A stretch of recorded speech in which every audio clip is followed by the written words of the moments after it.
All right, good evening. Hello, everyone. For those that is new, welcome. For those that are returning, welcome, welcome to the state of Black Annapolis. Round of applause.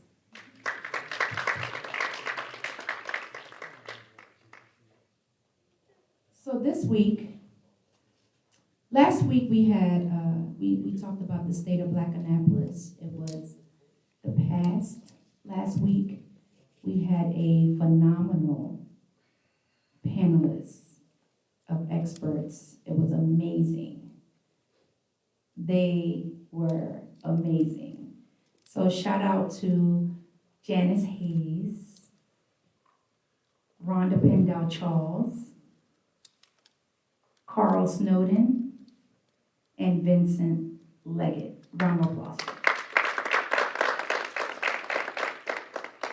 So this week, we're going to talk about the present state of Black Annapolis. And what does that look like? We went down memory lane, right, of the past. They were discussing very profound stories and experiences. Tonight, we're going to talk about the present era of Annapolis and what that Black history means to you right now. So I need you guys to give a warm welcome to our four panelists this week. Mr. Shelton Willett, Ms. Nyai Curtis, Pastor Sheryl Menendez, and Mr. Carroll Hynson. These four panelists will be experts in all that they do. They're going to highlight some of the amazing things that they experienced here in Annapolis in the present era. So sit back, enjoy. We're going to do a Q&A after their session, and their presentations. You guys will be able to ask questions and give answers. I don't think I introduced myself. Did I introduce myself? So for those who just got here this week, I am Erica Griswold. I am the Community Resource Coordinator for the City of Annapolis, and also your moderator for this evening. Thank you. So we're going to be covering 4 topics: economics, education, elections, and entertainment. 4 topics in which is very important as abroad, not just here in Annapolis, but everywhere. 4 topics that need to be talked about and addressed. So with that being said, I'm going to call up our first panelist. He's going to be giving you some insight on economics and what that is. So put your hands together for our brother, Shelton Willett.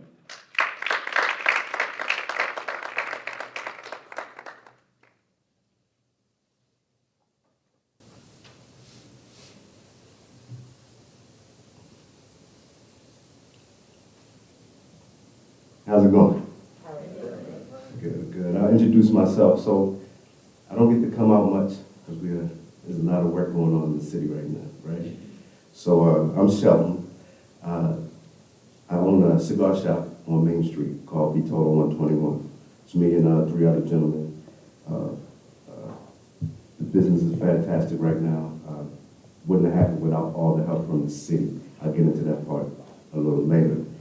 I'm also the CEO of an organization called We Caring Friends out of the Stanton Center. Well, we're out of the Stanton Center, we're out of the Annapolis Gardens Recreational Center, and we also set up in Eastport to take care of the community as well. So when it comes to the present, we're knee-deep in things right now, and it's a very exciting time in the city. I came out maybe 5 years ago just to canvass the area to see if it was good for business. And I've run into a lot of obstacles. It's a very, you won't be able to move things in this town. The city won't let you do this. The people won't let you do this, all these type of things. So I ignored all of it and went to find out who was really doing business. And I went and knocked on, this funny story that is here, I went and knocked on Mr. Carroll Hynson's door. And his secretary was like, do you have an appointment? I was like, no, I don't have an appointment. So I said, I just want to introduce myself. So he came out, and we had never met before. I've heard of him, but we never met before.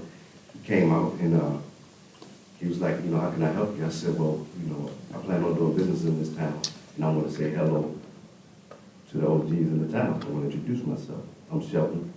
And he just took me in the back. We talked like an hour. He's telling me about what goes on. So that was my introduction, that it really is, there's love inside of the city. And we can speak to, I don't know, is that okay to say elders? Yes. Okay. We can speak to them, and they will give us proper guidance. So that's what I did first. From the conversations from him, I got to know who was in play, who to speak to. And there was gentlemen that I knew, but I did not know that I should have talked to them. So I found my brother Will Rao and my brother Annapolis. And I said, brothers, I'm coming in town, I'm gonna do business. I don't need any help. I just heard about this town. I need you to make sure you don't play with me. And they were like, brother, no problem, right? And that was it. And now it's history. And when we look at what's going on, it's the best time to do business in the city of Annapolis, in the county in general. You have access to the government to know what exactly is going on. You have access to capital. You have access to people who will help you put business plans together. It's full access to do whatever it is. Very opposite to the stories that we may have heard on the past, right? People have fought, maybe because of that, have fought to get into positions to be able to take care of each other so that that doesn't happen again. And that is what I love about the city. So I plan to be here for a while and do a lot of things. What else do we have? I wanted to talk about, when we talk about economics, there's a big push about entrepreneurship, right? Everybody be an entrepreneur, be an entrepreneur. Everybody's not an entrepreneur, right? Everybody's not a business person. And I try to make sure that you don't feel a certain way for not wanting to be a business person. I learned from my wife. She taught me, because she doesn't like business. What she says is, I just want to work and earn fairly and live my life and enjoy my family. And I think that's cool too, because that's important, right? Your family, and making sure our families are solid.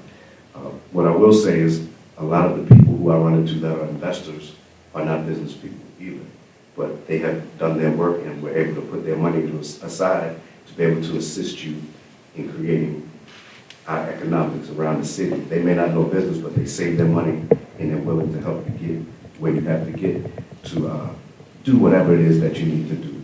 And at first I thought that was a difficult challenge, but people are more generous than we think when we're in our mind.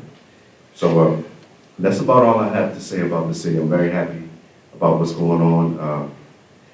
The city council is great. The mayor's office is great. I mean, everybody's great right now. Everything doesn't last forever. But for right now, we're talking about the present, right?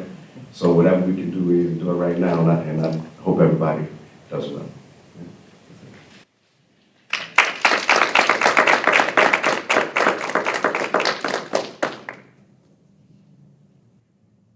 Thank you. So before we go to our next panelist, I'd like to bring up my brother, my coworker, and my friend. We're going to have a word from Will. Put your hands together and bring out my brother, William Rao.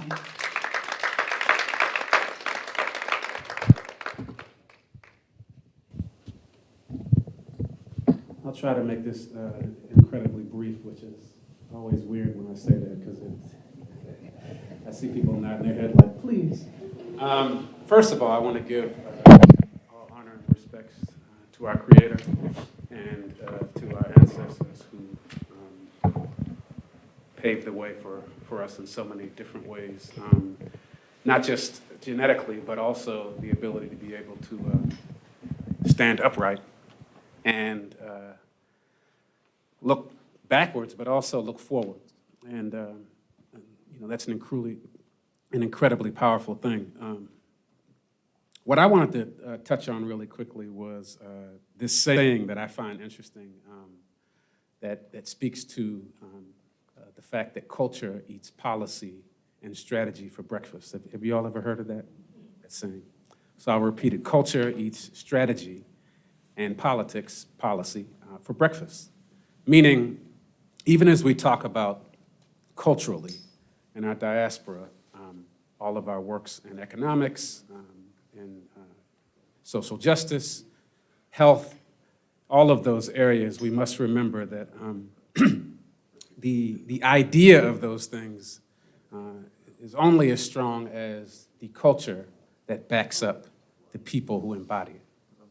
Meaning, we can have the best baked plan, we can have the biggest dreams, but until we realize that until we embrace and instill a culture that is enriched by our past, as well as the idea of our future and what we invest into our future, those things fall flat.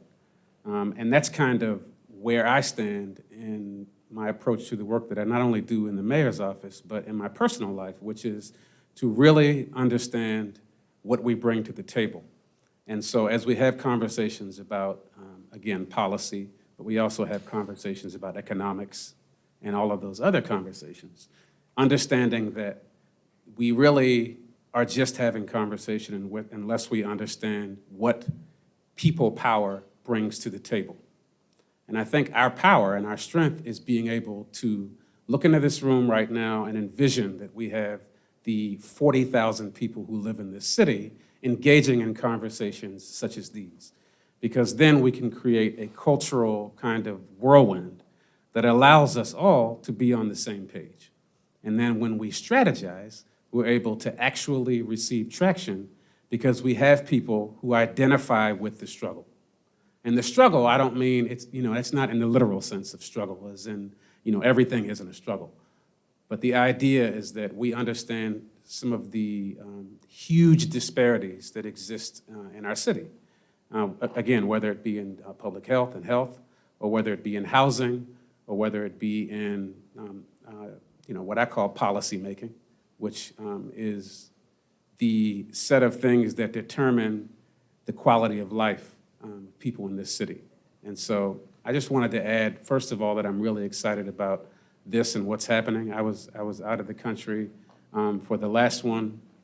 I battled cancer last year, so I'm grateful for every breath, as we all should be. And what I did see on Facebook and by the comments just made me really, really proud, because I can see that each step we take and each platform that we take advantage of to be able to talk about some of our deeper issues is mind-blowingly positive. And we can actually see things are on the verge of changing because we're having conversations that we never had before. And I want to give a shout out to Adatola, who's, he's a lot more humble than I am. He's actually a soft-spoken, kind of quiet guy, but I'm proud of him as well, and proud of him for creating an atmosphere of conversation and dialogue around some of these important issues. So I would also like to give a shout out to the mayor, to Mayor Gavin Buckley, even this isn't pandering, but even though this conversation is around the state of Black Annapolis, I will say that as an ally and as someone who has kind of embodied and put his money where his mouth is in terms of opening the door for a lot of these conversations, and as Shelton said, it just hasn't been the case previously with other administrations. So I just want to be sure that right now we're taking this moment in time to really capture the spirit of ingenuity, the spirit of people power, and the spirit of of the diaspora in a lot of these conversations. So thank you all very much. And thank you, Eric.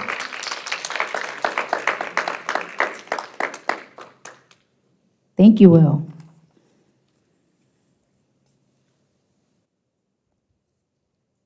So up next, I'm going to bring up this delightful young lady. She's going to talk about elections and what the present means for her and her generation.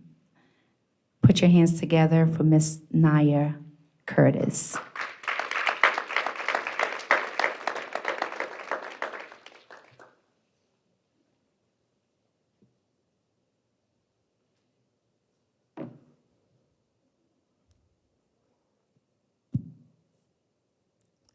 Good evening, everybody. Before I get started, I just want to say thank you to the city of Annapolis, to Mr. Annapolis and Mayor Gavin Buckley. Without the city of Annapolis and without those two gentlemen, I wouldn't be here being able to talk about what I'm going to talk about today. So once again, my name is Nyai Curtis, and I am the owner of Eye Opening Photography, a local photography business based right here in Annapolis, Maryland. I am also a 30-year-old Annapolitan. That's right, I've lived here my whole life. This evening, I've been asked to discuss Black Annapolis and our relevance to elections and politics in the present.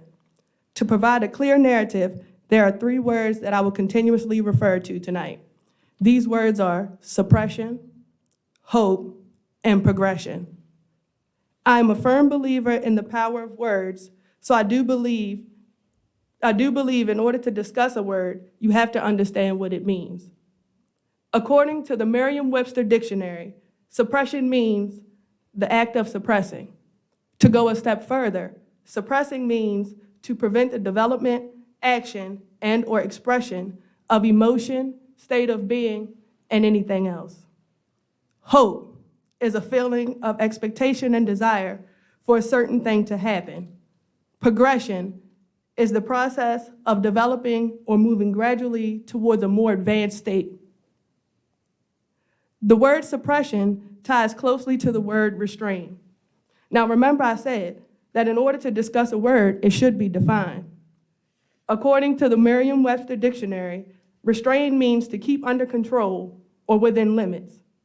In his presentation last week, Mr. Carl Snowden did a good job of explaining local elections and politics in the past. As I sat in the audience and I listened to him and to the other panelists discuss their topics regarding Black Annapolis, the words suppression and restrain continuously popped into my head.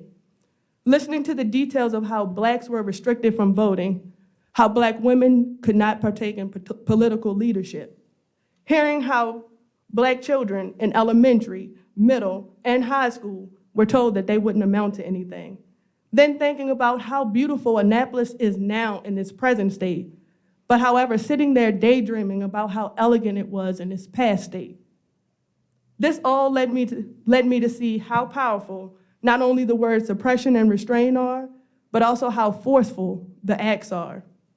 When Mr. Leggett discussed Black Annapolis's culture and entertainment, the next 2 words begin to flow through my mind. Those words were hope and progression. Once again, hope is defined as a feeling of expectation and desire for a certain thing to happen. Flash forward to present day. African Americans in Annapolis are no longer legally suppressed. African Americans in Annapolis went from being able to not exercise their right to vote to now in present day being able to do just that, vote. However, I'd like to propose a question to you all. Does suppression still exist, or do we now have hope? Did you know, to register to vote in Maryland, an individual only has to be 16 years old, be a Maryland resident, and be a United States citizen? Did you know, even though 16-year-olds can register to vote, he or she cannot vote in an election unless he or she will be 18 at the time of the next general election? Did you know that voters can register online, by mail, or in person to become registered to vote? They can do it at places such as the local board of elections, the local Department of Health office, the Maryland Motor Vehicle Administration offices, and even in a marriage licenses office. In addition to the right to vote, African Americans in Annapolis gained the ability to be in political leadership. Currently, there are 2 African American women, Alderwoman Rhonda Pendell Charles and Alderwoman Sheila Finlayson, and 1 African American male, Alderman DeJuan Gay, in our local city council. Being a young African American woman, born and raised in the city of Annapolis, I am proud to say I can witness African Americans in political leadership. On November 4th, 2008, one of the most historic moments occurred when Barack Obama took oath as the first Black president. This had to be one of the most inspiring times in African American political leadership. Notice, I say political leadership. According to the Merriam-Webster Dictionary, leadership is defined as the power or ability to lead other people. When Barack Obama became president, I was 17 years old. So no, I did not get a chance to vote. However, I did get to witness a Black man that brought peace, change, and hope walk into a place of power. That place was the White House. No, this did not occur in Annapolis. However, between President Barack, Michelle, Sasha, and Malia, the Obamas set the tone for Black political leadership in so many riveting ways. I couldn't wait to vote. Reflecting with you all on how the Obamas made me feel as a 17-year-old reminds me of how ecstatic I felt when I did get to vote for the first time. Locally, in elections that occur here in the city of Annapolis, I've exercised my right to vote multiple times. The election that stuck out to me the most occurred in November of 2017. This was because I truly realized my power of being able to exercise my rights and my ability to use my voice. Being a Ward 3 resident, I was able to vote for Alderwoman Rhonda Pendell Charles. This election also introduced me to current delegate Shanika Hynson and current Alderwoman Sheila Finlayson, 3 African American women in local politics. Another tone set for Black political leadership. In 2019, Delegate Shanika Hynson, at the time Alderwoman Shanika Hynson, took the seat of Delegate Michael E. Bush after he passed away. Her seat was filled by DeJuan Gay. Currently still serving as the Alderman of Ward 6, Mr. Gay is the youngest city council member in the history of the city of Annapolis. Yet again, another tone set for Black political leadership. Flash forward to the primary elections of this year that just passed, 2021, 2 African American women leaders by the name of Alderwoman Sheila Finlayson and Ms. Toni Strong Pratt went head-to-head to determine who would serve the Ward 4 community for the next 4 years. And a woman African American leader by the name of Alderwoman Rhonda Pendell Charles, and a young African American male leader by the name of Mr. Keanu Smith Brown went head-to-head to determine who would serve the Ward 3 community.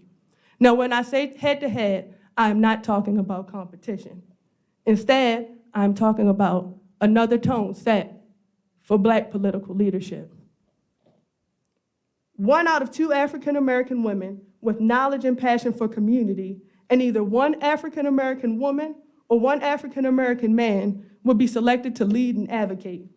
The key words are lead and advocate. We already discussed what leadership is, so let's dive into advocacy. To advocate means to support or to argue for. Thinking back to the word suppression, once again, I ask you all, does suppression still exist, or do we now have hope? Being able to exercise our rights is crucial for African Americans in Annapolis and everywhere else. This is because we as Black people have the right to be heard. We have a say-so. In present day, we have grown to use not only voting, but freedom of speech, expression, and art to manifest the desire that we ultimately have for our Black community. Over the course of the last few years, so much has happened within, to, and around us that there are many forms of art that allow us to convey our cries for equality, justice, and peace. Being a local African American photographer, I and other local artists have captured many protests, events, and mural dedications that represent the Black community not wanting to be suppressed, but wanting to hear that there is purpose. Instead, social media, the regular media, and the quote-unquote experts inflict influence on what all of this means and what it represents. Once again, I ask you all, does suppression still exist, or do we now have hope? Did you know on March 10, 2016, individuals convicted of a felony automatically regained their voting rights? Did you know that this meant that these individuals who had completed serving a court-ordered sentence of imprisonment, now were able to register to vote? Did you also know that the majority of these individuals were African American? So let me ask you again, does suppression still exist, or do we now have hope? Well, let's think about it for a second. In present time, African Americans can vote in multiple capacities. African Americans have First Amendment rights. African Americans now have a voice. But how often is it used? How often do the cries get catered to? How often do the screams of fear turn to yelps of joy? This leads me to the last word that I would like to discuss with you all this evening: progression. Progression is the process of developing or moving gradually towards a more advanced state. As we sit and reflect on the past and the present of Black Annapolis, I ask you one last time, does suppression still exist, or do we now have hope? Now, as you all sit and ponder this question, also think about what it truly means to progress. Remember, to progress is to move forward gradually to an advanced state. So what does this look like? The city of Annapolis' 2022 elections are coming up. Black Annapolis, will your voice be heard? Will you rejoice? Will you scream for joy or for disappointment? In the present day, it's all up to us. African Americans in Annapolis do have a voice. Next Tuesday, a good friend of mine and colleague, Alderman DeJuan Gay, will address elections in the future for Black Annapolis and what that will look like. I encourage you as you listen to him, and you think about the three words that we discussed today: suppression, hope, and progression. And then take it a step further and determine where you want to be. Thank you all.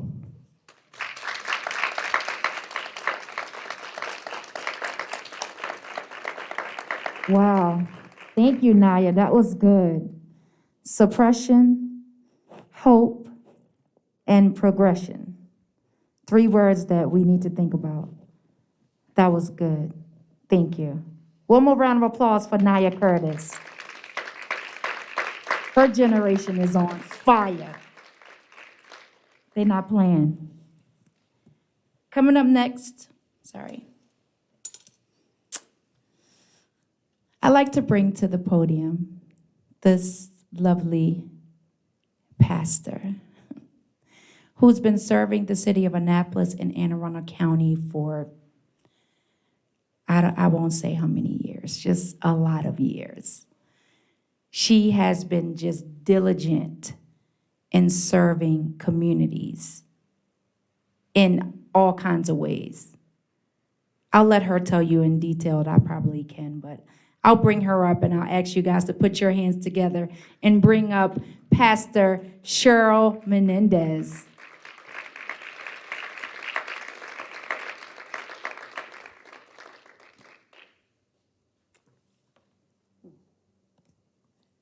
Good evening, everyone. My assignment is to talk about education this evening. I have actually been working in Anne Arundel County in Annapolis. It is 38 years. And some may say, well, where's she been? Because I don't call news and I don't call reporters. We just do the work. And we have an MOU with Anne Arundel County Public Schools that I've had for over 20 years. I have worked and continue to work in Annapolis. I have Annapolis Middle. I have Bates Middle. It's one of my schools. We're in Bates for 20 years. I have Lindale Middle. I have Brooklyn Park. We walk in North County High School, so we work all over the county. I wanted to share, first of all, that this is my passion, is what I live for. Those of you who know me know that I lost my husband. It will be 8 years next month. We celebrated our 42nd wedding anniversary this past Wednesday. And I have 3 adult children who attended school here in Annapolis. I'm going to share a little bit, maybe something a little bit different, because of the fact that there are lingering and unfinished effects of COVID. It's long-term, and we have some catching up to do as far as education is concerned. Statistics, according to the McKinsey Company, states that the African American children are about 12 months behind. 12 months behind. And this is exacerbated by the fact of remembering that before COVID started, our children were already behind.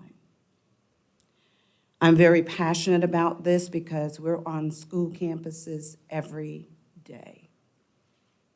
We've been asked recently to do a program 2 days a week at Annapolis Middle, and we're planning for that right now. I want you to know that in our county schools, ranked 14th of 24 school districts based upon most recent standardized testing, less than 50% ready for kindergarten, 37% African American ready for kindergarten. Over 80% of Anne Arundel County 8th graders are not meeting standards in math.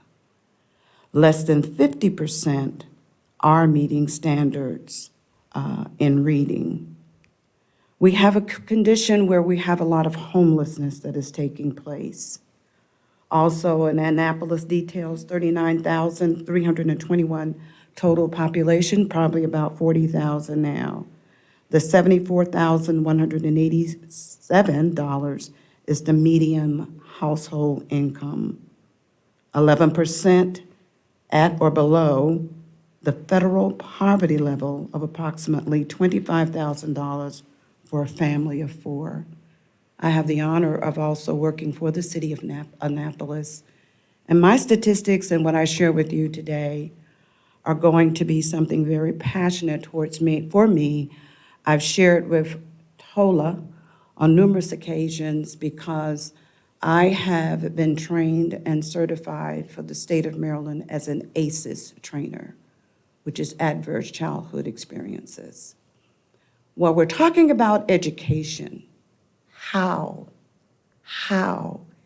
can we expect our children or any children to achieve in the level that they need to when we have large percentages of our children, whether Hispanic, Black, white, who are dealing with what's called ACEs? If you've never heard of them, I'd like to share some information with you, so excuse me if I do not stick to what you actually wanted me to say, because this is what I am passionate about. When we talk about ACEs, we're talking about some years ago, there's an understanding that took place because there was something that happened. And I'm going to share with you some of the findings from the Adverse Childhood Experience Study. We'll call it the ACEs study. The ACE study confirms with scientific evidence that adversity early in life increases physical, mental, and behavioral problems later in life. The ACEs study is the largest study of its kind with over 17,000 participants. It was developed and co-sponsored by Kaiser Permanente, a managed care consortium of San Diego, California, and the Centers for Disease Control and Prevention in Atlanta, Georgia, in the early 90s. Dr. Willett and Dr. Rob Anda are the co-principal investigators of this study. Dr. Ander, who designed the ACE study while he was working as a senior scientist at the CDC, reviewed and approved all of the information from the study that I will share some of it with you today. First of all, I'd like to share that about the key points with the ACEs. Its experiences can shape expressions of our genetic code, effectively changing our cells' ability to read the genetic code. Epigenetics is a new science field that explains how experience affects us for the rest of our lives. Experience affects us for the rest of our lives.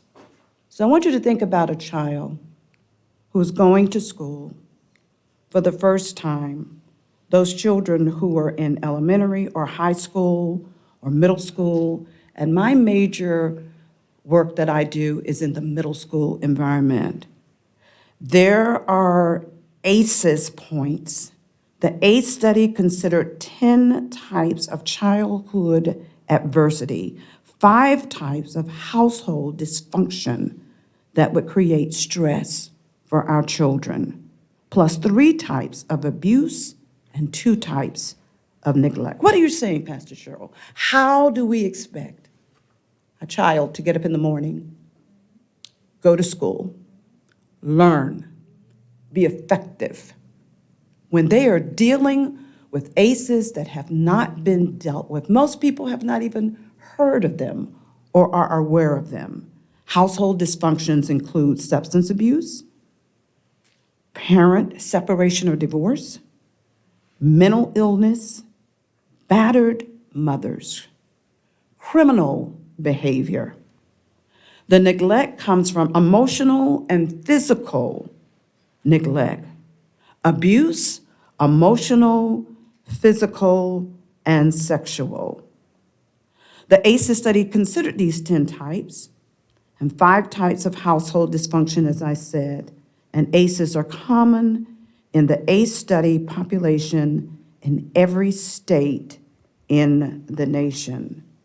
I would also like to share with you, I have a humongous amount of information. It took us about 4 or 5 days and many hours to be certified to be able to teach this. But ACEs tend to cluster. So we find out if a person has one ACE, there usually are other ACEs that are connected to those. Can you imagine a child who leaves home in the morning, no clean clothes, not having lunch, packed, or dinner, or when they go home, or who hasn't seen a parent before leaving the house, who have younger siblings that they are also caring for? I'm very, very adamant about this. Yes, I'll say it, because there is an expectation for a child to perform when they don't even know who or where or what they are. And that concerns me.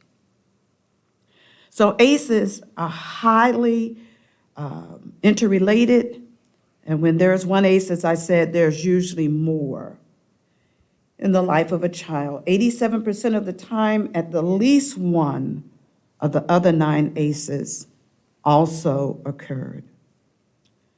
I am seeing and hearing something that I have shared, that the increase now of suicide, suicidal ideology among our young people. And I want you to know that as I see these young people every day, sometimes we think they're acting out because they're rude or something's wrong with them or they're bad. I hate labels placed on our children.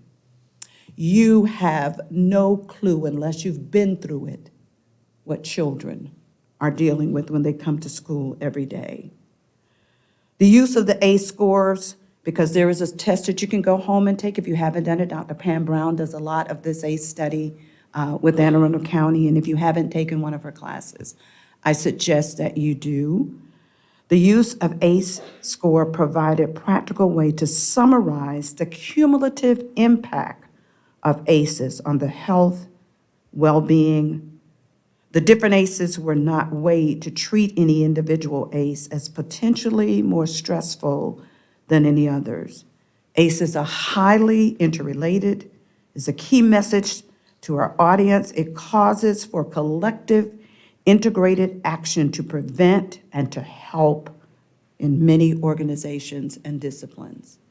What if each of us understood that when we come into contact with our students in our communities, no matter where they come from, that they're not automatically labeled, that there is not an automatic idea that we expect this child not to learn, because all children are capable of success, and there's no exception. I was one of 3 who was sent away to the University of Arizona and brought Kids at Hope to the city of Annapolis. And as we talk about the ACEs, I would like to understand, I was one of those children. I was an executive with AT&T. I moved here over 38 years ago. I resigned from my job, and I was in the top 10% internationally to actually start working with children. We have 2 adolescent recovery clubhouses. I chose Robinwood. I've been in Robinwood for many years. We've opened one there. It was 8 years ago. 3 years ago, we opened the second through the health department, behavioral health, in Brooklyn Park, where we have the ability to have children come in every day and be children, to teach them, for them to learn. Our children in Annapolis, we have a student in Robinwood that many of you may not even know, but came from Eastport Terrace. Did not think, she was a part of our clubhouse, did not think that she could stay there. So we worked with her family, she's living with her grandmother, to see that she stayed in the program, but also in school. Bright young person. Was sent to a private school, and she didn't think she was good enough. We saw that she had a computer, whatever it took. That child now has graduated from high school and has a full ride to one of the most prestigious schools in the United States of America. What happens? What happens when just several, 1 or 2 of us, find a child, and instead of labeling them as being unable or inapt, or they're bad because of the color of their skin or the actual neighborhood that they came from. I chose Robin Hood. Robin Hood. Robin Wood. Robin Hood. To actually open the clubhouse in. I was told that opening a clubhouse in that community was like putting a fat person in Dunkin' Donut. I took offense to that, and I was more determined to see that we had that clubhouse there, and it is still functioning today.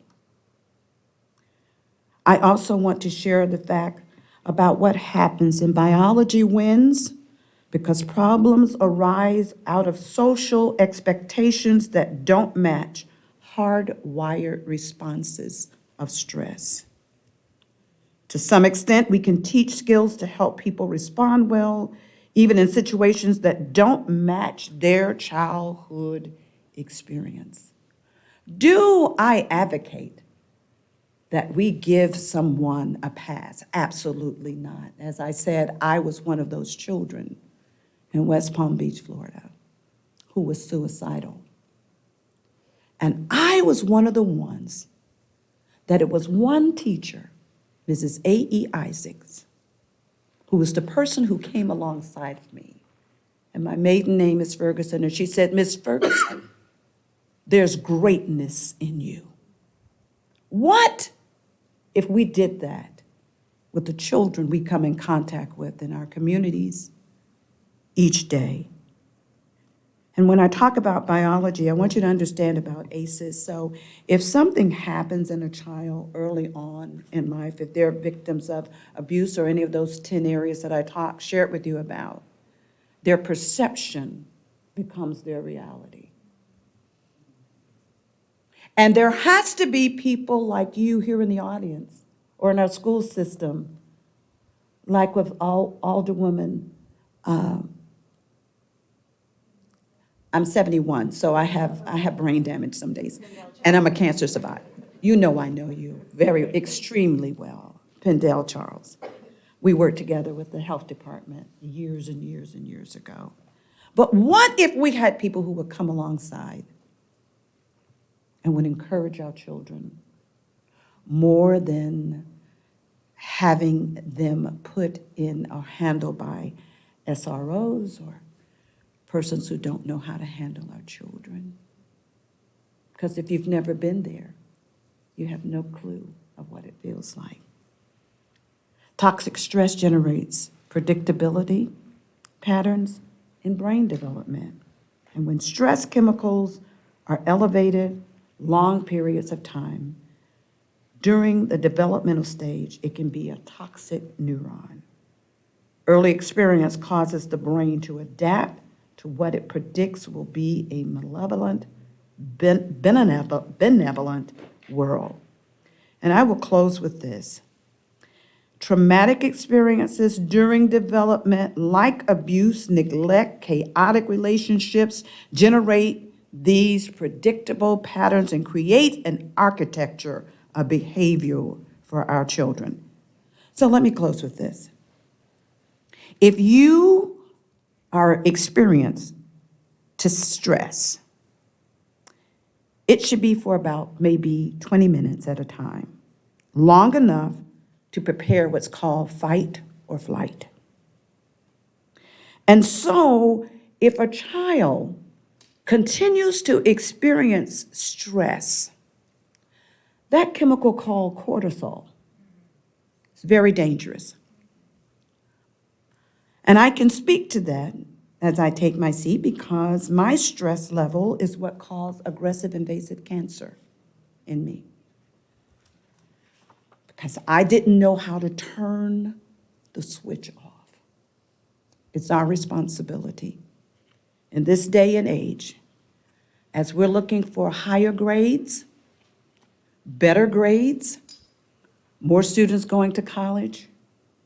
My goal is to see them live long enough to go to college. As a matter of fact, I've just done some research, and there has been an increase in our African-American girls in suicide. It's higher than what males are. We're at some all-time highs. And we have to start thinking and not just acting, reacting, but be passionate about what we can do to transform the lives of our young people. Thank you.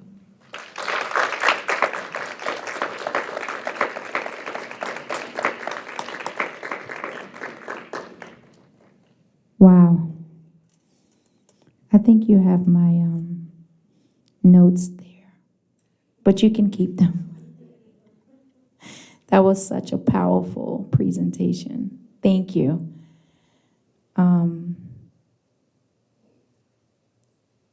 Like you, I often find myself asking, why? Why am I doing this? At an early age, in like my 20s, I began at the Boys and Girls Club as a mentor, mentoring these young ladies because I figured out a long time ago that for some reason they looked up to me. And then I made a decision, like, it became important to me to show them that it was something more than just being pretty, right? So I just stepped right into that role naturally and mentored a bunch of girls who are grown women now. And it's crazy to see them grow now and doing things. But I'm like, what? So when I'm doing that now my office is in the Robinwood community. I get phone calls from the high schools, the girls, and they fight all week long. I drive up the street, I get out of my car, I break it up. And they Miss Erica me to death. Miss Erica, they don't know. Miss Erica, she thinks she. So it's funny that you said that because I just yesterday called the community conference with your daughter. And we are going to shape these girls together. And, trust me. Trust me, I get tired. I'm there, I'm in the living rooms 8, 9 at night, talking to them, talking to the parents. And I be in my car driving home like, this is not even in your job description. But it's in your heart. So that's why I do it. That's why I do it. I know that they are still there, you know? It's when I look at them, I know they hurting. I know they have so much trauma. And then they are expected to be great. How they gonna do that? Oh, gosh. Thank you. Thank you for that confirmation, right? For me to just keep going. Because trust me, I'd be like, Tola, well, I don't want to do it.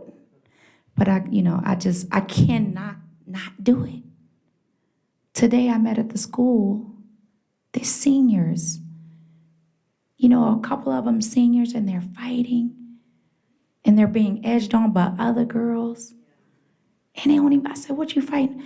Miss Erica, is it over a boy? What is happening? But once you get to talk to them, they all have their own natural talents. They are all amazing in their own way. And I'm like, do you know your whole life is ahead of you? And I need y'all to get it together so that when I get old, y'all can, reciprocate. So that's why I do it. Thank you. And thank you. That's just thank you. So as we move forward, I need you guys to bring this young man. Yes, I said young man. He's going to talk about entertainment, past and present, because he's just experienced that whole thing. Put your hands together for Mr. Carroll Hynson.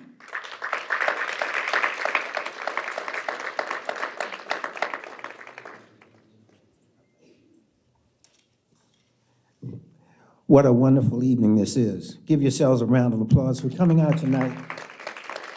I have a confession to make before I get started. I am not a native Annapolitan. And this is the reason. Because of discrimination, my mother could not have me at the hospital here. So I was taken to Freedman's Hospital, next to the radio station that I now work for, in Washington, D.C. And that's where I was born. So for 3 days, I was not an Annapolitan. But thank God, I am one now. So God bless all of you for coming out tonight. I've been around long enough. Thanks for calling me an elder, OG, whatever you want to call me. I am old, but I'm happy, and God's been awful good to me, praise God. I remember, and talk about entertainment, I've been in radio and television, aside from other things that I've done, for about 40 years. I produced a group called Chuck Brown and the Soul Searchers. You heard of Chuck Brown? I did his first 2 albums, see, so you didn't know that. So I kind of created and helped to start the go-go craze in Washington, D.C. And I sang in the Chapel Meditation Choir at Penn State University, played in the band here in Annapolis, and I've done a lot of things musically. I love music. But I remember that we had, as I was coming up, many, many things that were forms of entertainment in Annapolis. As I said, being old, you can remember the Star Theater, Carr's Beach. Every entertainer in the world that was of any great value came to Carr's Beach. Clover's Inn, barn dances down in Upper Marlboro. Some of you don't know about that. That was a country thing. Riverbend Inn, Riverbend Inn, remember that? Okay. Then we had bands like the Van Dykes. Remember the Van Dykes? XPDs, who just stopped entertaining not too very long ago. And of course, there was another group that I was affiliated with. They were called Lease Indiana when they first started. And they ended up making national and international charts and top songs. A group called Star Point from Annapolis, Maryland, right here. And then there was Mr. Hoppy Adams. How can you forget Hoppy? Hoppy started me in radio, and he told me, he said, Carroll Hynson, you're not going to be a good disc jockey. You ain't going to make it. Of course, that made me more determined to make it. And I left WANN and went to Washington, D.C. and spent 14, 16 wonderful years in radio and television at WOL and WRC TV. And I had a great time in entertainment. And then in 1977, it was time for me to say goodbye, or at least that's what my boss thought. So I had to leave radio and came back to Annapolis, Maryland, and worked for my dad for a while. And from there, became a vice president of a hospital called Provident Hospital, one of the few remaining black hospitals in the area in Baltimore, Maryland. And then from there to BWI, where I became the first marketing director, African-American marketing director for BWI Marshall. And then to the Maryland Lottery, where I spent 17 years and then retired and started my own business. Getting back to entertainment, and this is probably the most negative presentation you'll hear, we don't have any black entertainment in Annapolis. Just that blunt. We had the Elks, they're closed. Could go around there and have a good time, good dinner, listen to a good band. Can't do that anymore, they're closed. American Legion is still open. Play some music, but we don't have any groups coming in, playing music, entertainment. People can't go there. They go there to have a good time. And then there's Ram's Head. Every once in a while, we'll have an entertainer that, you know, we can understand and that we can relate to as African Americans that comes to Ram's Head. I do know that there's been some effort to bring more black entertainment to Ram's Head, and we are working with them to do just that. So give Ram's Head a round of applause. Hopefully, we'll get some stronger black acts up there. Now, Reverend, you may not like what I'm about to say. We have in Annapolis, and in this DMV, a great, great music background in our churches. If you go to church, not only do you hear the word, but you get entertained. All of our churches have musicians, am I correct? And they sound good. Ron Ward, Asbury Town Neck, Bishop Craig Coates, my church, I got to brag on that one. Gospel groups like the group, the Stansbury family with Rain, gospel family, they're trying and struggling to get a recording session and getting some of their music out, but they're still struggling. We have current artists in the area. You remember a gentleman, or you know a gentleman by the name of Art Sherrod, doing very well from Annapolis, Maryland. And then there's Ron Ward and his friends, and I found something about Ron. Ron is kind of quiet. He's also the music director at Asbury Town Neck, I think. And he has earned over 1 million streams from his song entitled What the World Needs Now, certified on platinum on Spotify, and doing very well. So we've got Ron working. So we've got some promise here in Annapolis when it comes to black entertainment, but we have no place to go, no place to expose what we are about. West Street events feature a lot of black artists. When they had the festivals on West Street, they try to bring some of the local black bands in. So I thought about how we could talk about the transition of how we can get into more of African-American culture and music here in this city. And I thought about two songs, Marvin Gaye, What's Going On, And then I thought about the Spinners song, It's a Shame, because we don't have an opportunity to do what we really need to do with entertainment. We listen to music on the internet and gospel stations and urban formatted stations, and I think we're a victim of diversity. There are Baltimore, and then there's Washington. When we want entertainment, we go to Baltimore, or we go to Washington, to the major venues there. That's the only place we can go here in Annapolis to see and hear major entertainment. We listen to radio stations like WHUR, Radio 1, WPGC, WEAA, and WPFW with great music. So our listening capabilities in music are more not seeing, but more for hearing. You know, we're talking about the influence of agenda where we can possibly get more Black entertainment in Annapolis. There are possibilities, and this gentleman just told me about one tonight, about the place at the top of West Street that used to be a good jazz mecca. And there's some possibility of that opening back up with jazz. But when we want to see and hear music, we go to Constitution Hall, we go to the MGM location, we go to Bethesda Blues and Jazz, we go to the City Winery, go to the Pier in Baltimore and other downtown venues. But we've got to do something. Also, there are gaming locations all throughout the area, like the Horseshoe and so forth. People go there to gamble, but they don't go there to listen to quality music. It has become categorically said that we have little or nothing to attach to the Black entertainment market in the Annapolis area, except for the occasional American Legion, Ram's Head, and private events or festivals like the Kunta Kinte Festival. They focus a lot on local entertainment, and that's a great thing. I think you should give the folks around the Kunta Kinte Festival a round of applause. God bless them. And here's something else. Juneteenth coming up. Let me tell you something. They've got Corey Hawthorne, the Chuck Brown Band coming, Avery Sunshine, and also kind of integrating that with Black talent locally. I think we are in a sense of delay here when it comes to Black entertainment. Is because we're a small town, we're kind of smushed, as old folks say, between Baltimore and Washington. Do we have enough of a population of African Americans that really want to have something that is directly designed towards Black entertainment? I'm gonna just be blunt and say no. Our Black entertainment focus is basically a part of the Washington and Baltimore market. Also, the question remains, do we have enough of a supporting population if we did have a Black entertainment venue to focus on that particular entity? I think not. In my estimation, mainly because of geographical diversity of populations, et cetera, we are victims of circumstance here. And I don't think in the foreseeable future that Black entertainment will flourish in Annapolis.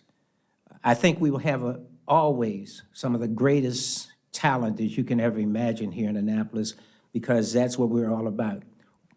The Brown family, probably one of the greatest families in this town.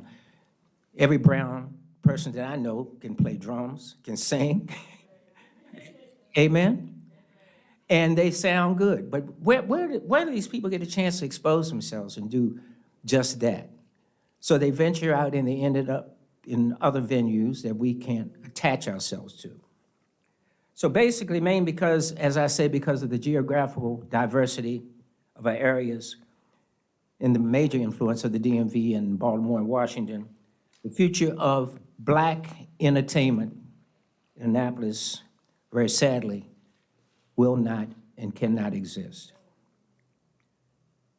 After so many years of history, Carr's Beach and the hotel on Calvert Street that most of you didn't even know about. All of the big entertainers at one time used to come there, right there where the office building is now for the county executive. Right in that area there was where all of the major entertainers came. They came to Annapolis. But are we in a circumstance where we will not get that back. What say you, Annapolis? As far as I'm concerned, the time is now.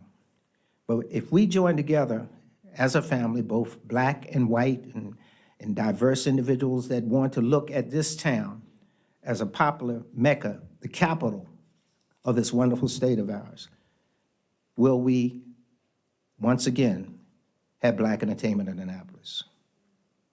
It is your decision. Let's make it happen. Thank you very much.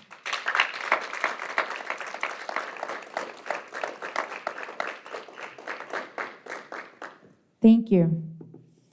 I just have a few things to say about that. I think that we can bring black entertainment back to Annapolis. I think I am very optimistic in that way. I love music. Music heals. It just does. All kinds of ways. And it is never too late to bring back music because it's needed and it heals. So I'm gonna be opening the first black lounge right here in Annapolis to bring back black entertainment.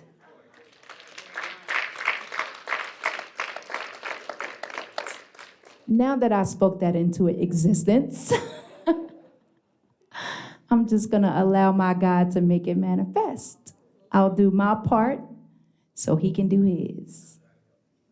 Oh, well, there you go. Y'all heard it. You guys heard it. So we're gonna take a quick break before we go and come back. We're gonna have a question and answer Q&A.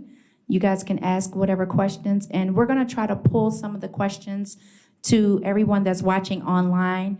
We wanna hear from you as well. If you have your questions, put it in the chat box. We'll pull them and then ask our panelists. So maybe about a 5 or 10 minute break. What do you think, Tola? 10 minutes?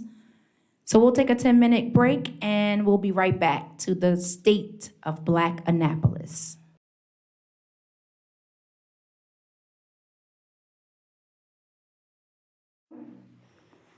All right, so welcome back. Give yourselves a round of applause for sticking with us this whole time. It is now Q&A. I'm gonna ask that the ones that are watching on Facebook and YouTube Live to write your questions down in the chat, and then Julian or Tola will get them to me. Tola, you'll get them to me. For the ones who are present, if you have a question, I'm gonna ask that you come up to the podium here and ask your question. So I'll open up the floor. You have a question? Yes, I do. Yes, sir. Round of applause for him.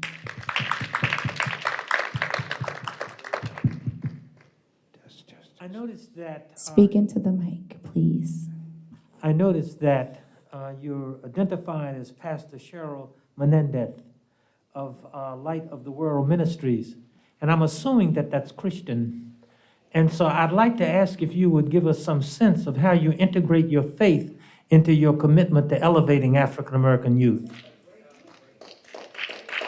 That is an absolutely wonderful question, and some years ago I was asked to teach Anne Arundel County Public Schools. It was their mental health psychology group. It was a summer event, and someone asked that same question. I don't quote scripture, I live it. All right. It's not about quoting, it's about living in what I do, and that's why I've been successful for 38 years. And when I say that, I don't have to quote one scripture, because I think, and I will quote one now, when Apostle Paul actually said about the fact of how we're to become living epistles. And that's what I do.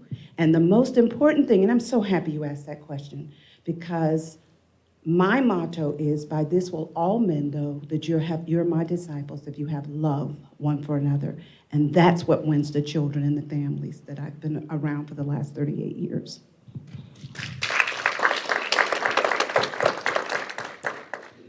Anyone else have a question? Are there any questions online, Tola? You have a question? Okay, come up, please.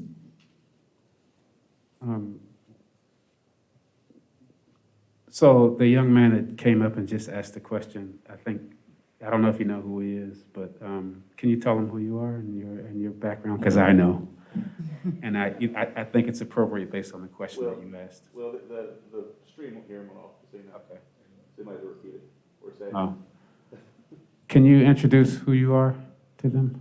I'm Dr. Rupert Sims. I'm a minister here in Annapolis at this point, and that's the foundation for my asking about your commitment. Okay. And you also did work in the ministry in Chicago, right? Yes. At the Moody, at the Bible Institute. Yeah. Just wanted to throw that in there. Can I respond to something Yeah. else to that? Yeah. One of the things that I did not share was that Hollywood producer Arnold Shapiro heard about me and came to our church, small church in Annapolis. My husband was still alive.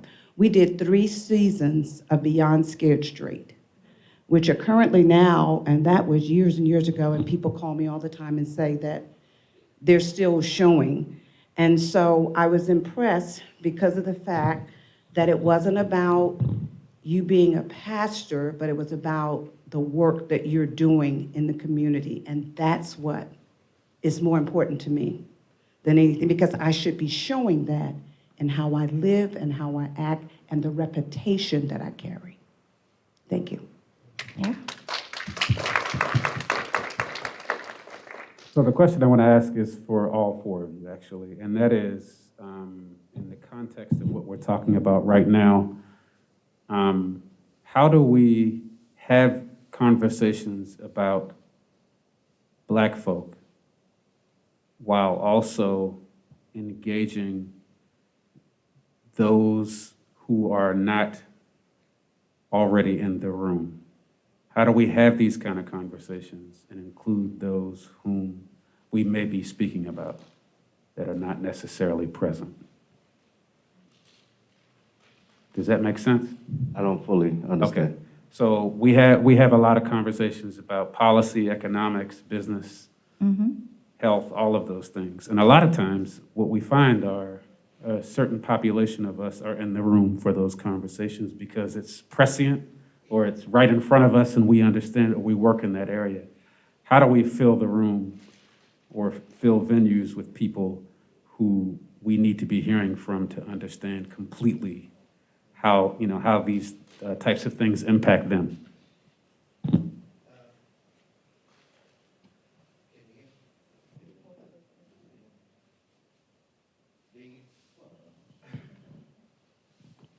How about now? There we go.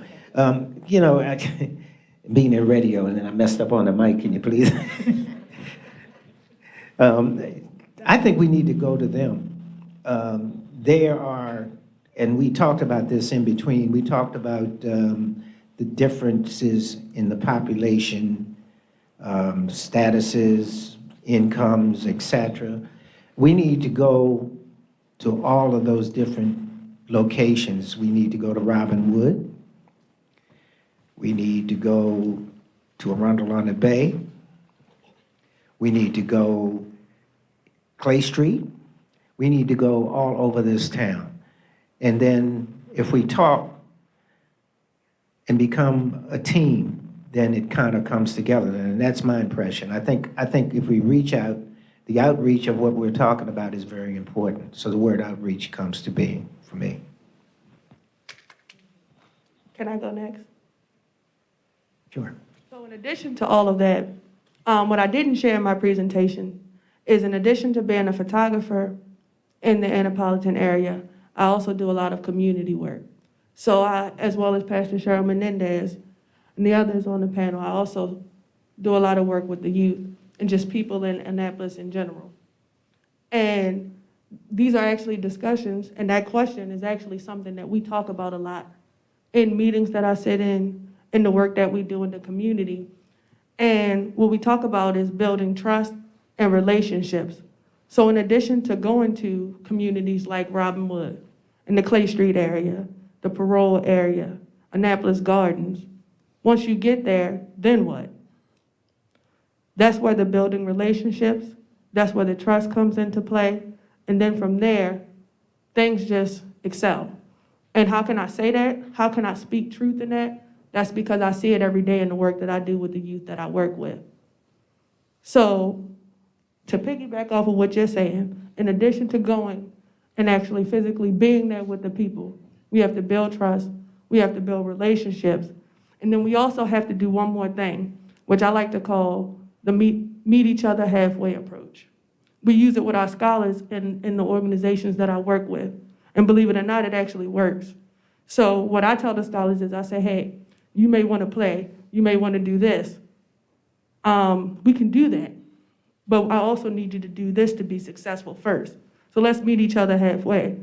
So in addition to that, we go in and we also meet our people halfway. That builds trust, that builds relationships. I'm inclined to agree. Also, there's something we haven't mentioned, the churches.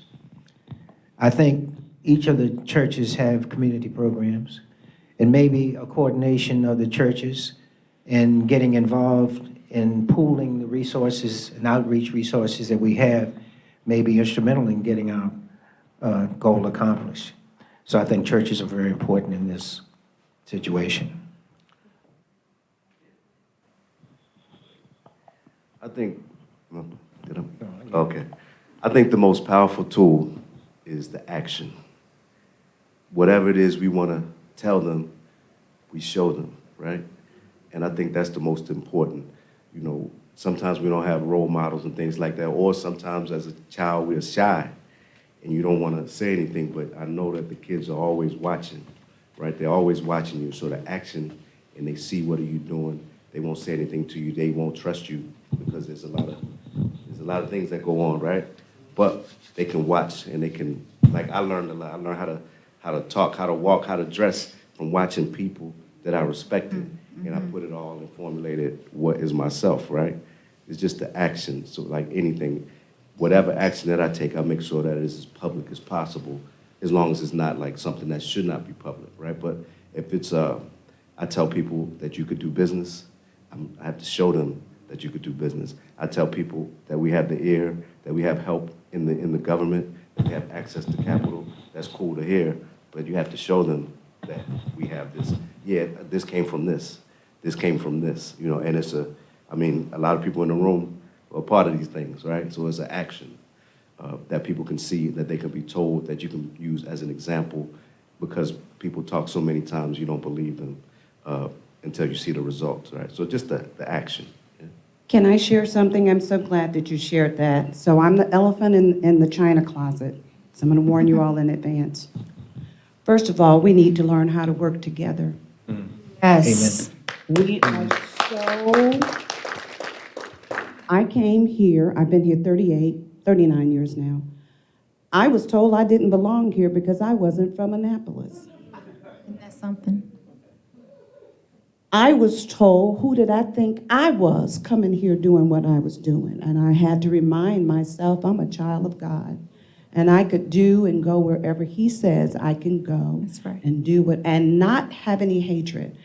The other piece that I see that happens is we as people fight each other if you see someone is getting ahead of you, and that is an issue. I'm going to say it.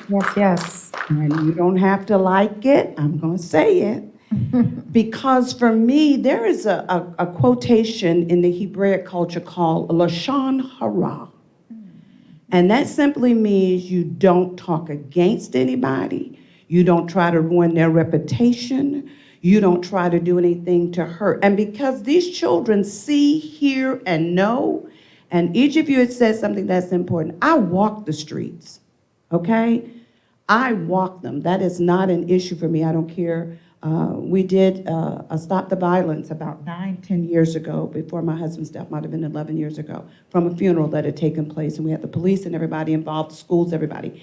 We have first got to learn how to live and work together, and that we all speak the same thing, and there's no division among us. You don't have to like me. I've seen very wealthy people get together, and they'll say, Bill, you know, I don't like the way you did such and such, but it's for the cause. Do we work for the same common cause? And my last thing is, stop starting stuff and stopping. Yes. We start stuff. These kids are watching, people are watching, and guess what? If it comes from here, I promised I would die, and I mean that. I said that to my church Sunday. I'll die doing what I'm doing because I love what I do, and I don't just go to the cute things. We're in Brooklyn, where you have the highest fentanyl and all. I'm in Glen Burnie, I'm in Laurel, and one other thing that we do, I'm out there with my team. We are a Maryland Food Bank Pantry and an Anne Arundel County Food Bank Pantry. I was a little late coming here today because we feed every Tuesday. We're Thursday. Saturday we'll be at Mills Parole. And thank you, shout out to the Qs for coming and helping us every second Saturday. You gotta walk the walk and stop just talking the talk. Yes. That's it. There's a saying, separation causes elimination. You know, certainly getting cultures together, getting different backgrounds together is very important.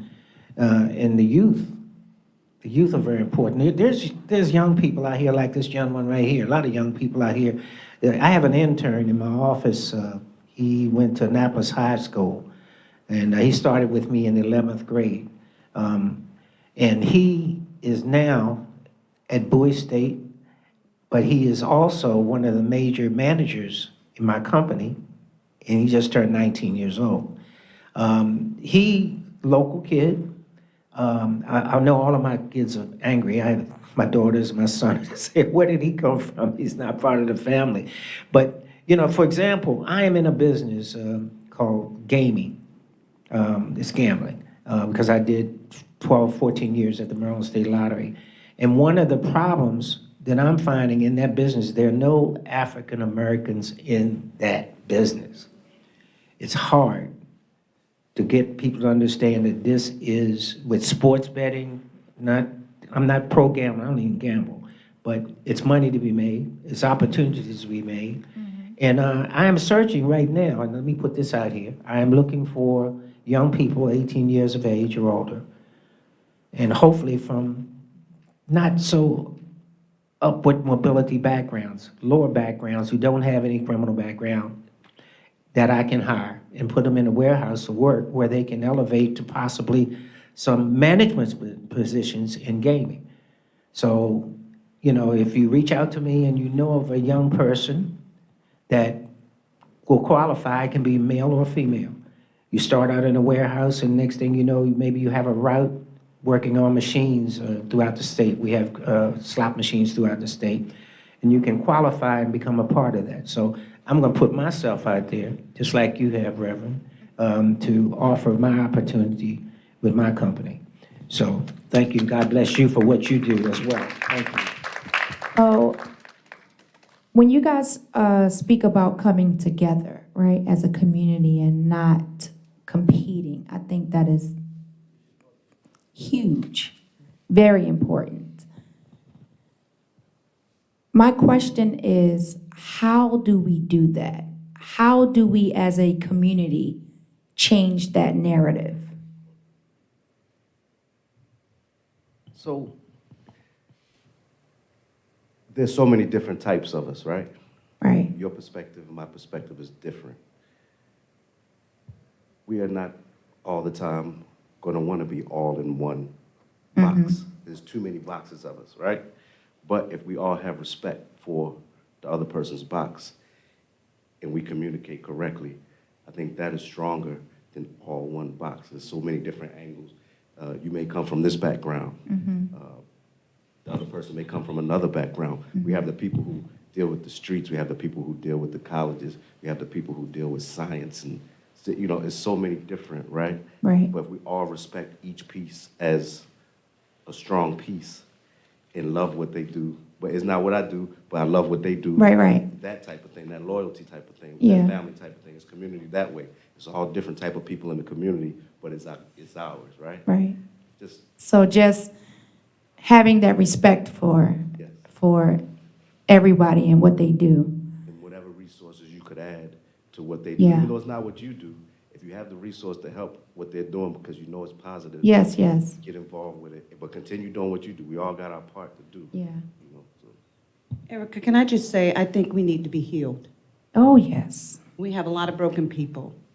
And when I talked about ACEs, it's very, very serious because broken children grow up to be broken adults. And if we don't deal and identify that there are, so I hate the word challenge. I hate it. Opportunities for growth. I don't let anybody say to me that there was a challenge. It's an opportunity for growth. If we can get together, one of the things that I'm very grateful to Anne Arundel County Health Department, State of Maryland, because one of the other things we do is we teach, and we've been doing it for 18 years. We started in Robinwood, teaching Strengthening Families. It's an international program. Yes. Where we bring the parents, the children together. We have them for 14 weeks. I'm saying we first have to admit that we have some idiosyncrasies inside of us. I have to share mine all the time because my children don't let me forget. They're 50, 39, and 38. So for me, it's about I had to identify what was in me and not point the finger at anybody else. I think if we can do That. start there. Let's not go anything large. Let's start with identifying who we are. I agree. I agree. Pastor Cheryl, I'm going to agree with you. In 2021, I personally decided to go on what I call Nya's self-care journey. Nyai didn't know herself. As a 29 going on to 30-year-old woman, I was broken in many ways, just like you just discussed. And going on this journey, what I realized is not only so much about myself, but just how much of an impact I have in my community. How many people want to hear my story, want to hear what I have to say, want to work with me to create a better community. And I'm saying all of this to say that I didn't realize that until I chose to start healing that brokenness. So I do agree with you. Yes. We have to start with the broken pieces. Yes. To create a complete puzzle, you got to put the pieces back in the puzzle. Yes. Yes, Very ma'am. important. Very important. Like I was saying when, growing up, and I realized early that, these girls was looking up to me, and I kept running away. I'm like, why they want to keep looking up to me? Because I had so many things going on, right? I'm like, what? I don't have nothing for you. But I did. I just didn't know it. And it wasn't until I healed that I was able to just show the kind of, love to them that I was apparently had it all inside me the whole time. So that's very important. I want to say something too. A shout out real quick before you start, sir, to our mayor. You can come up. When Gavin first started, I did not know him, but I know this, that he is involved in the community. Yes. It ain't about black or white with him. He's about this city. Yes. And that's very important. And I think you should give him a round of applause. We would not be here tonight were it not for him. Thank you. Oh, absolutely. Absolutely. Question? Yeah, so Shelton, I was happy to hear you say that, not everybody has to be an entrepreneur. And in that thread, I'm wondering what you and perhaps others are seeing in terms of efforts in Black businesses to make sure employees are treated well and it's not an exploitative relationship, as well as around Black employee-owned businesses or co-ops. And, Mr. Hynson, you might have some insight as well into the music industry and such, because now with artists and Spotify and things like that. That's a good question. That's something we talk about a lot, where we should pay people fairly. Not because, how can I say, not pay a person based on what you can pay them, but what you think is the right thing to pay them, right? So as we develop more business, we can start to do those things. You wanna see people take care of their family, you know, and all of those things. So that's a difficult slope that you mentioned, because a person's selfishness has no color, right? So whether it's African-American business, Asian business, Latino business, it just depends on the person that's doing the business. They may just want everything, and they may feel that their family is more important than, you know, there's different types of people. But there's a lot of people who do care about those things, and they're paying better wages. When they go to the farms of third world countries, or they will pay them double to make sure they get paid fairly. You know, all of those things. That's people who have a good heart. But all the time in business, you know, everybody doesn't have a good heart. So you probably just got to check out the people and research the people before, you know, taking the job. If you think about how many people do you know that are successful, that share how they got to be successful with everyday people? Most people don't do that. If you're successful, you know, this is my money, my time, I got this going on. I'm not telling anybody how I got here. It's not bragging or anything, but I don't mind doing that. I think that God answers a lot of your prayers when you share it with others. Your goodness and the graciousness of what you do kind of echoes in your life, and your life you get healthier, you get more successful. So I think, you know, in general, we in Black Annapolis need to start sharing what we have experienced in our success. Yes. It's not easy. So we need to reach out more. Once again, the word outreach. So my office door is always open to anyone who wants to come in and talk. I mean, a lot of it's crazy. And this gentleman came to my office and told me he was going to start. I said, start what? I don't smoke cigars or whatever. And look what happened. I didn't discourage you, though, did I? No. And because that was good. So I think it's a karma that we pass on. It's a genuineness, and it's love of your fellow man. Can I share something real quick? And that is Of course. amazing. The other piece is that we, as a people, need to learn how to save and invest. My father was from the islands. He didn't have the opportunity. He came to the United States, owned his own business, first African-American to buy a franchise, and when we were in Florida, in what was called the Comet Cleaners. My daddy taught me something, and I live by that. I just want everybody to know, I just had a young man with me Sunday who went out to eat with me. He's 18, 19 years old.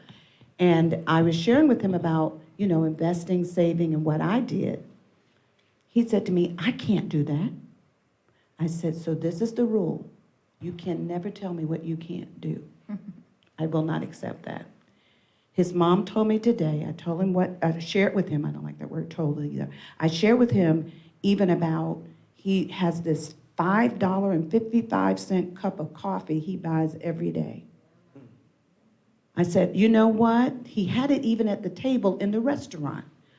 I shared with him about me. I said, so this is what I'm going to challenge you to do. I will help you. I will even give to you.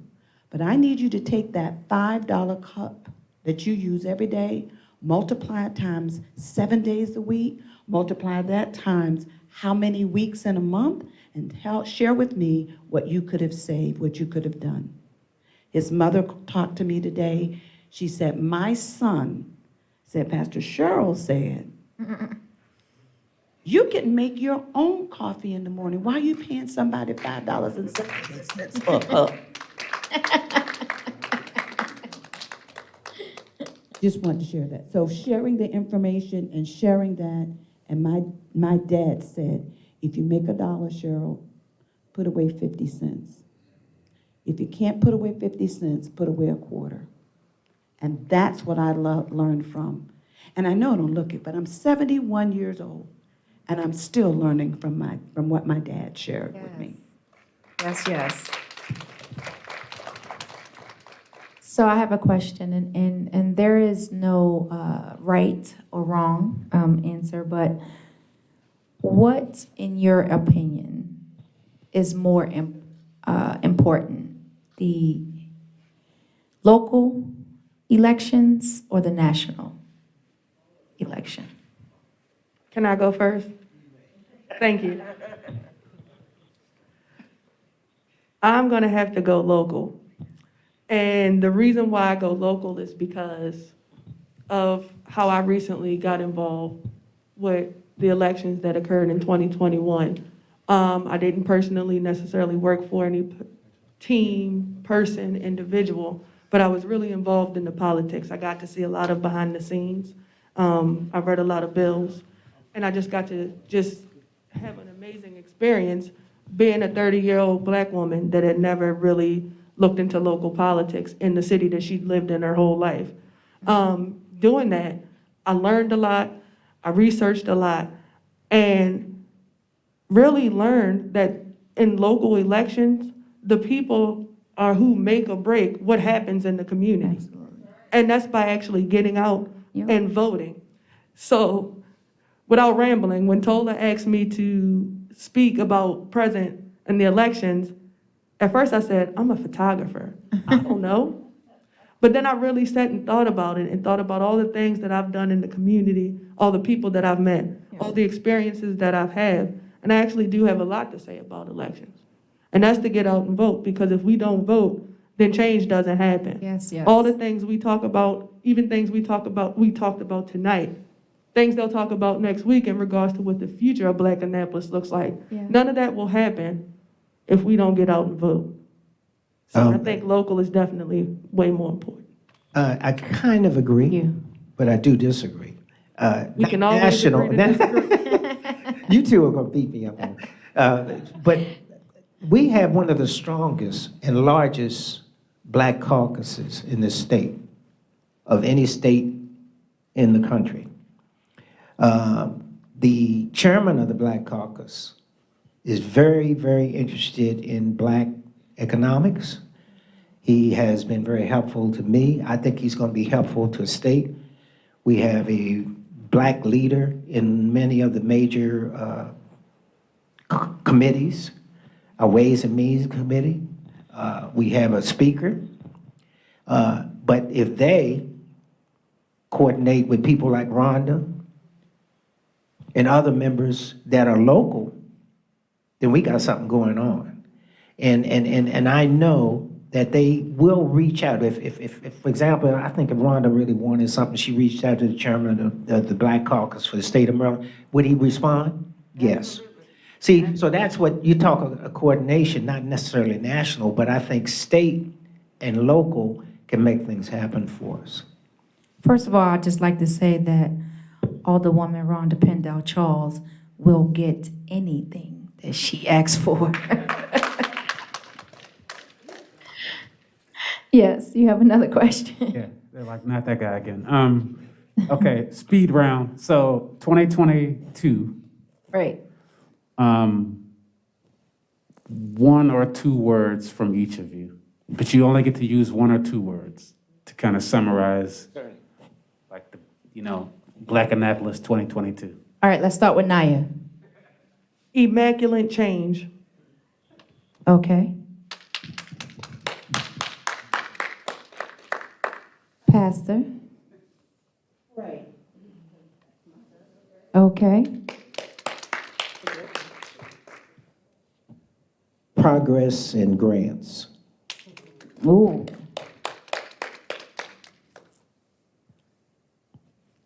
The get money era.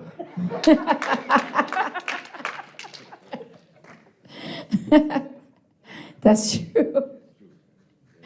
So before we wrap up for the evening, I just want to say thank you guys, each and every one of you. Round of applause for our panelists of experts. Each of you brought very important information to this event, and to have that dialogue with you, I mean, it's truly an honor and blessing to be in the presence of such, people like yourselves. And I mean that. I don't take it for granted. I don't take it for granted for people, being who they are, experiencing what they did. Last week we had Brother Carl Snowden. Brother Carl Snowden, in his presentation, he spoke about actually meeting Sister Rosa Parks. I don't know nobody else that ever did that. So I'm very honored in that way that he brings so much knowledge, but not just knowledge, experience to this generation. And he shares information so that we can progress, like Nyai said. I appreciate Nyai because your generation, girl, like I said earlier, is on fire, but that you take the time to learn and then apply. That's the important piece. Anybody can learn anything, right? It's how you apply it. And you do that every single day. And I appreciate you for that. Pastor Sheryl Menendez, I can go on all night long, but I am just going to say, you are such a blessing in every way. I appreciate you so much, your knowledge and your persistence. It is not easy to get up every day and serve the way you do. You just make it look easy. It's not. I can tell you that. Every day I get up, I'm like, what in the, why? I don't feel like it. And then God said, I'm sorry, excuse me? Excuse me? So it is because of stories like yours and stories of the ancestors and knowing what they went through and kept on going. I won't complain about nothing else. We just went on a trip to the Harriet Tubman Museum. My God. It was so surreal. I know her story, but I didn't know her story. And I experienced it. It took you through the emotion, the lighting, the sounds. And I'm like, what? You lied in the frigid cold. You drugged the baby so it can be quiet so that you're not caught by the slave masters. And you kept going. So I'm not going to complain about nothing because I don't got none of that going on. So my little back pain and my little whatever I'm complaining about, I shall not, because of sisters like Harriet Tubman and yourself and my grandmother and my mother and the lineage of strong Black women. I appreciate you.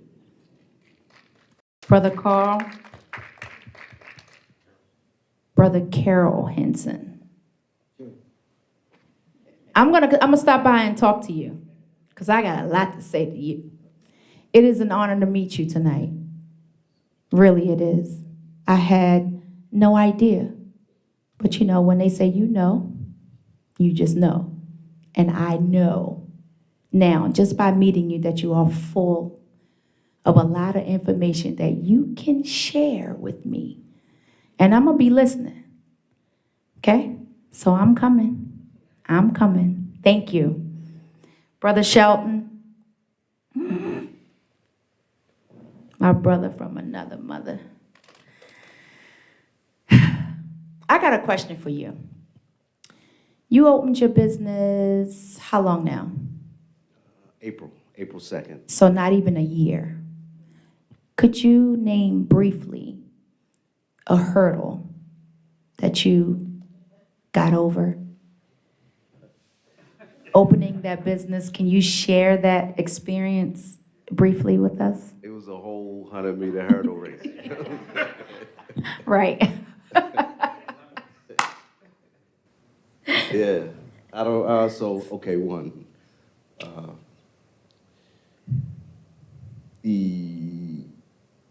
Being a startup, no matter, even though being a business, having business forever, once you start anew, you're a startup. You're considered a startup. So there's no proven track record of business. So when it comes time to lease, you need more than the guarantor of the money. You also need more than the average monthly rent for the Yeah, yeah. So making sure, that we had to come up with 6 months, Oh, okay. right? Yeah, The first thing, that's already budgeted for what it's budgeted for. right. So, that was the first thing. But once you put your head down, it doesn't matter. We're gonna find the money like we found the other money. Right. Or whatever it is, we're gonna find that too. Right. So we just took it like whatever it is. We figured if we're there for 5 to 10 years, whatever we go through the first year, Yeah. it's just getting warmed up, right? So Yeah, yeah, but that was the first one. But there's several. It's just Yeah. yeah. Well, thank you for that. There are not challenges, opportunities to grow when you are opening a business. And there's many hurdles, I'm sure. But you just got to strap your shoes up and jump over them, right? It's like a race. Yeah, if you are not prepared before you start, you lost, right? If your mind is not set. That's why I stress that everyone does not have to be a business person. It is a lifestyle. Yeah, It's almost a personality. yeah. If you're going to be successful, of course you could play around and Right. have hobbies and stuff, but if you're really going to get to it, it's almost like a sport, you Yeah. have to train. You have to train, You have to yep. study. You have to, watch out for the trip. Yeah. Yeah, Yep. So, And you still run We Care and Friends. yes. See, so that's something else. Yeah, I mean, that's giving back. yeah, yeah, You say whatever you want, you got to give it first, right? yeah. Facts. I appreciate you, bro. Thank you guys for coming. The state of Black Annapolis last week was past, tonight was present. Next week, it will be the future of Black Annapolis with another 4 panelists that will be talking economics, education, elections, and entertainment. So hopefully you all that is watching will be back here next week, and hopefully you guys that are here present will join us next week. Thank you. Thank you to Adatola for allowing this platform, for putting together all of this. You're amazing, bro. You put it together. You do. You have that ability to do that. I don't want to ever forget that.